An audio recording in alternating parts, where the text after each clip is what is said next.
కదా మరి ప్రతిసారి అంటే మీరు ప్రతిసారి స్టోరీ వినాలి అంటే మీ బిజీలో మీరు ఉంటారు. అంటే ఇప్పుడు తన కోసం మీ కెరియర్ని కొంచెం పక్కన పెట్టారు కాబట్టి మీరు స్టోరీస్ విని అన్నీ చేయగలిగారు. ఇన్ ఫ్యూచర్లో మీరు మళ్ళీ ఆల్రెడీ స్టార్ట్ చేశారు మీ సీరియల్స్ అవన్నీ మీరు చేస్తున్నారు కాబట్టి ప్రతిసారి స్టోరీ వినాలంటే మీకు కుదరదు కదా. సో తనకి పూర్తిగా హ్యాండ్ ఓవర్ ఇచ్చేస్తారా, వింటారా? లేదండి, అంటే నాకు కాన్ఫిడెన్స్ వచ్చేంత వరకు అంటే నేను వినాల్సిన అవసరం లేదు అని ఒక డైరెక్టర్ మీద వచ్చినా నేను వినను. మా అబ్బాయి మీద ఆ ఫుల్ కాన్ఫిడెన్స్ వచ్చినా నేను వినను. అండ్ నా సలహా వీళ్ళకి అంత అవసరం లేదు అని అనిపించినా నేను వినను. కానీ అప్పటి వరకు మాత్రం వింటాను. డెఫినెట్గా నేను చెప్పాలనుకుంది చెప్తాను.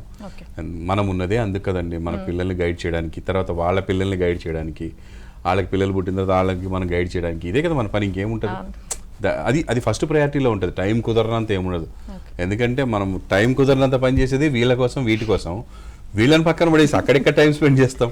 దిస్ ఈజ్ వాట్ ఇంపార్టెంట్ కదా. సో డెఫినెట్గా వింటాను, అనిపించింది చెప్తాను.